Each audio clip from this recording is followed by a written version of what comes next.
back a couple weeks ago, somebody commented on one of my videos requesting that I make a video on my MaxJax 2-post lift. Unfortunately, I couldn't find that comment again, so I can't give a shout out to that person, but whoever you are, thanks for the request.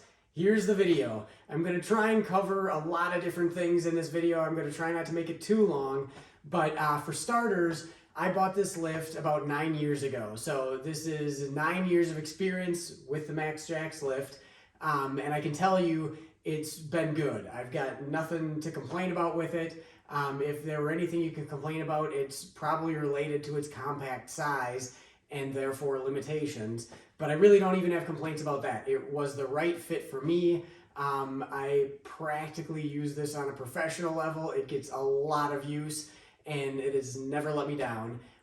So that's a little bit of the background on how long I've had it and what I do with it. I also installed it. So I debated on that. It is installed in a floor with in-floor heating. So there's a PEX tube every foot. So inevitably I am straddling some of that PEX, and when you run the anchors down, there are, what do we have, 5 anchors per column, and I've got it mounted at a little bit of an angle, so it's definitely straddling the PEX tube. I don't need to go more into that, but I was able to use a temp gun to figure out where the PEX was accurately enough anyways, and hindsight's 2020, I did not puncture a tube. Everything's good. I've got over 5.5 inches of concrete. You can look up lots of specs on what you need. I believe the requirement is a minimum of 4 inches of concrete, so I'm well above that. So that's one thing you want to consider when you're thinking about purchasing a lift is, do you have the right concrete for it? Is this going to be a quick install, or are you going to have to cut out concrete and put a deeper pad in and whatever? That's a whole nother story. Not going to get into that. Going to focus more on the lift and what you might need to go along with the lift. But my experience has been great. Super happy with it. So I have no reason not to recommend the MaxJax lift.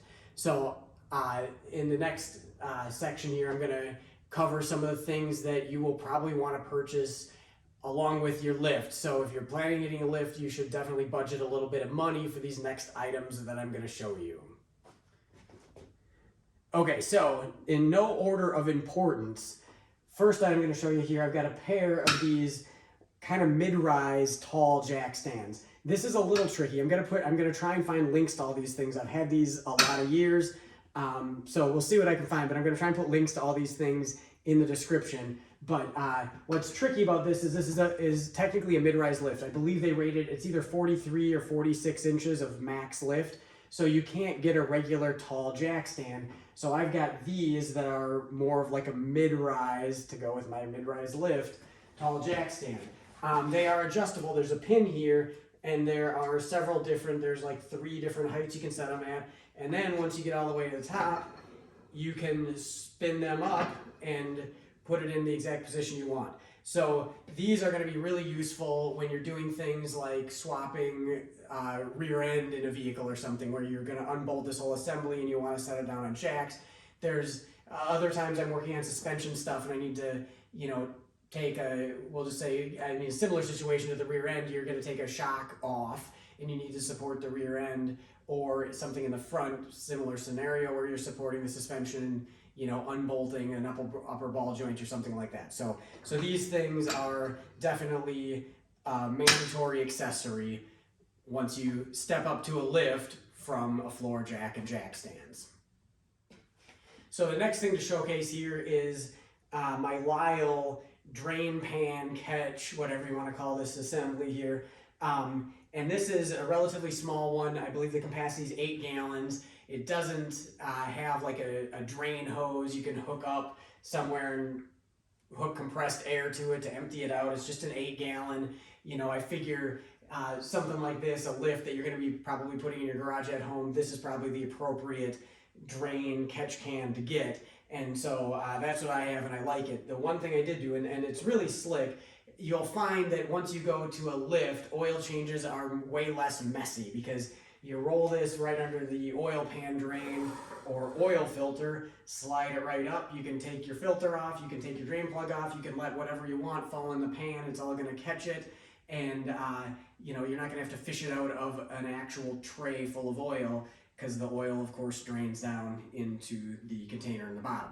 So the one thing I did have to do, though, is this actually, both of these tubes were longer. It really was designed for like a full traditional lift, two-post lift, and so it worked a little better. I could drop this thing down a little lower if I cut these down. So I actually just took it to a bandsaw and cut both of them down.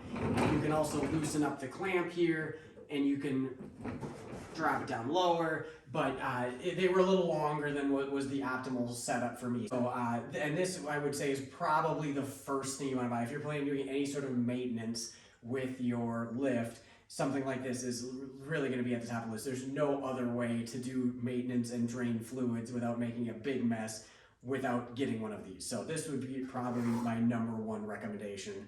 Once you step up to a lift, get something like this. The next accessory on my list is a stool. You can tell this thing's been used a lot. It's kind of starting to fall apart, but having a stool to roll around, I actually have shortened this one. You can get some adjustable ones, and I found that they were even a little taller than I wanted. But having a stool to roll around on under the vehicle on this mid-rise lift is pretty critical. If this was a full rise, then you could just walk around under it. But having a mid-rise, you're gonna find yourself either on your hands and knees crawling around, or getting yourself a stool and rolling around and taking it easy. So I would say pick up a stool. A real simple thing here on my list was these magnetic parts trays. I've gone through a couple sets of these because they get banged up and whatever, but I just have 4 of these that I stick right there on the lift, and they primarily get used for lug nuts. When you lift the thing up in the air, zip the lug nuts off, put them right there. They don't get kicked around, they don't get lost, they don't go in a pile of snow or whatever you're dealing with. So those are really handy, and well worth a couple bucks just to put 4 of them around and help keep track of parts a little bit better. So the next thing I'll mention here, here's what the MaxJax lift came with. It came with these rubber pads, rubber lifting pads, and what is that, like a 3-inch extension that goes right in the end of the arm here. So, and that is typically exactly what I use. Now you can take those out if you've got a little bit lower clearance car, but that is kind of by default what I use. I did, however, fairly recently order a couple additional parts. I ordered a 6-inch extension, which the stuff can stack up. So you could literally do that, and then I ordered this, which is more meant for a traditional frame where it kind of saddles the frame, and of course with the edges on here it will not be able to slide off. I've had no issues with things sliding around, but you can see how you can kind of mix and match and kind of adapt to anything. But I'll tell you, stuff's gotten expensive lately, and I think I spent about 480 bucks on a set of 4 of these and a set of 4 of these. That was a significant amount of money, and to be honest with you, I don't know that it was worth it because I don't use these that much, but I am glad I have them. I just don't know that the value is there. So this would be at about the bottom of my list of accessories that you might need, but don't put these on your list to get right away. Definitely not a mandatory thing unless you have a specific lifting application where you might need these specific items.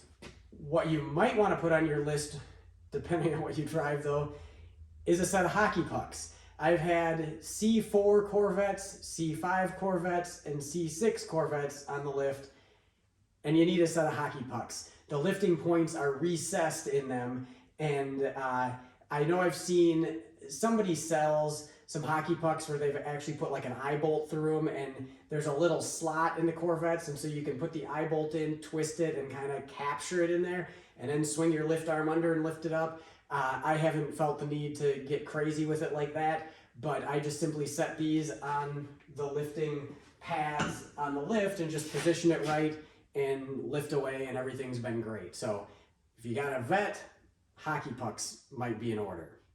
Now they market this lift as a portable lift, and that's true. You can move it. I've never unbolted mine. 9 years I've had it. I've never unbolted it. It is in the 3rd stall, kind of off out of the way. I can't really imagine a scenario. It would seem fairly inconvenient to have to unbolt it. However, if that's what allows you to put a lift in, the fact that you can unbolt it, then I guess they're hitting the target. for me, I've never unbolted it, and it was just in a pretty normal garage that I installed it, and that's why it seemed like a good fit. So going along with that, I kind of modified things slightly here. If you can see in the shot, and I'll kind of highlight all this, but the power unit that comes with it is like a dolly. There's two wheels on it, there's handles on it, and then there's the two hoses that come off and go to the two columns. And what I realized immediately is that although it's awesome getting the car up in the air and having nothing underneath it, as soon as you have that power unit sitting in front of it and the hose is running, well, now that's in the way. So what I opted to do was to basically take the pump and the reservoir off of the cart and mount it on my wall. And then I went to Northern Tool and I got some like a coupler and more hydraulic hose, and I extended one of the hoses and ran it up across the top and down to the second column. It can be wired to 220 volt. I've just got mine wired at 115, plugged into a standard outlet, and that works out just fine. So here's my power unit mounted on the wall. And as you can see, I've got one line that just goes right down, right to that column. And then the second line runs up across the steel ceiling and down to the other one. It seems to have worked out well for me in just making it functional and out of the way. When I set this lift up originally, I just kind of measured out. I actually pulled a couple different vehicles in here that I had at the time. I had a Toyota Corolla, I had a Chevy Tahoe, and I just sort of measured them out and figured what the best placement was so that I could lift both of those vehicles, one on the smaller side and one on the larger side. And it's worked well. If anybody was going to put one of these in, I'd either suggest doing the same thing with the vehicles you plan on lifting, or shoot a message down below, comment, let me know, and I can measure this out and put some additional information if you would like to know a good baseline like the one I started with. I can definitely add that information, but I would kind of suggest tailoring it to your application and what you know you're going to be lifting. So a couple of things I'd like to mention here are, one, and this is kind of safety related stuff. I don't know that there's really any hard rules on positioning the vehicle, but I know it goes without saying that you want to try and center the weight over the lift. You don't want to have it too front heavy or too heavy in the back. And then especially if you're going to be doing something like dropping out the drivetrain, you want to kind of account for that and make sure that you're not going to tear the lift out of the floor or have the vehicle. You can search YouTube. There's definitely some videos around of cars falling off of lifts, and you don't want to make the YouTube list of those videos. So you want to make sure that you don't drop the drivetrain out and then have the thing fall off the back of the lift. So just be very careful when you're doing this stuff. And maybe there's some other videos out there that kind of outline some of the physics behind this, and maybe there are some calculated things you can do. I just kind of look at it when I'm lifting it up, and does it look like it's raising it evenly? Or when it starts coming off the ground, does it seem like the front really comes up before the back lifts up? Then I'd know I need to pull it forward and get the weight a little bit more in the front, or vice versa. If I lift it up and it's really going like that, well, I probably need to roll it back a little bit. I've never had a bad situation with that, but there have been a couple times when I have moved the car slightly to accommodate that. And you sort of just naturally look at the vehicle. Like this vehicle it's all-wheel drive, but it's a front-wheel drive platform. So it's very front heavy. The engine, the transmission, most of the drivetrain is all up front. There is, of course, a drive shaft that runs the rear differential, but most of the weight's up front. So you just position it a little bit further back, knowing that it's front heavy. So on a lot of newer vehicles, they've got very obvious lifting points. So this is one of them. Try and get down here and point it out, but we've got these two little notches right here. And so that's where you're going to want to lift. You just really want to get the pad right under those pinch welds. And you're going to do that in the front. There's the same thing at the back. And you should be good to go. The only time that that's not going to be the case is when you're working on an older car. It'll have the same points, but here in Minnesota, we deal with a lot of rust. And so I've dealt with a number of cars that are really rotted out at the traditional lifting points. And then you're kind of on your own. You got to find, there will be alternative places you can lift, but yeah, that's where it kind of gets dicey. And I don't really, you know, technically you probably shouldn't be lifting those cars up if they're really rotted out. But that is the traditional lifting points on most vehicles that are unibody. On vehicles that are body on frame, then you're going to be swinging those pads straight under the frame, and that's pretty obvious where that's at. And then the other thing is you want to find, if you are swinging under the frame, sometimes frames are at different heights, so you want to make sure that's where you could swap in and out some of those little spacers under the pads. You could remove one, add one if you needed to compensate for an uneven frame height so that you're evenly lifting the vehicle.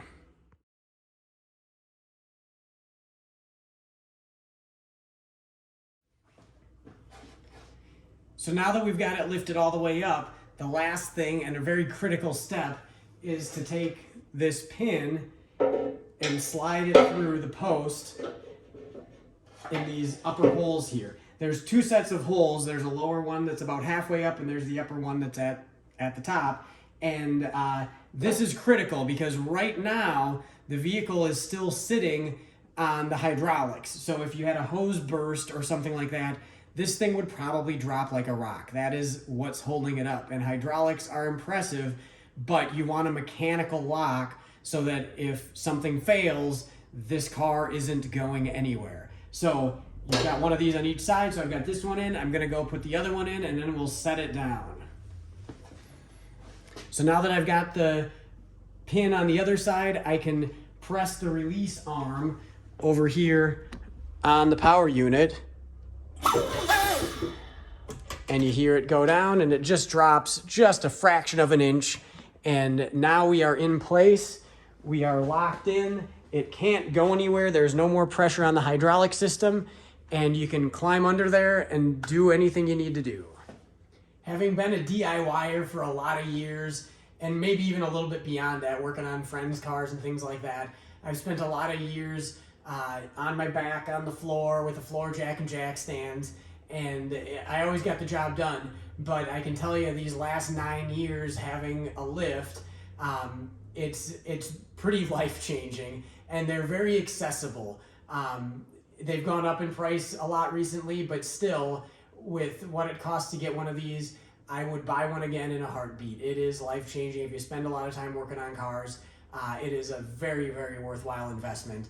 And like I said, I've got no trouble with this MaxJax. It's worked perfect for me. So I would highly recommend one. That and a couple accessories, and you're in business and just good to go. So that's kind of my take on the MaxJax.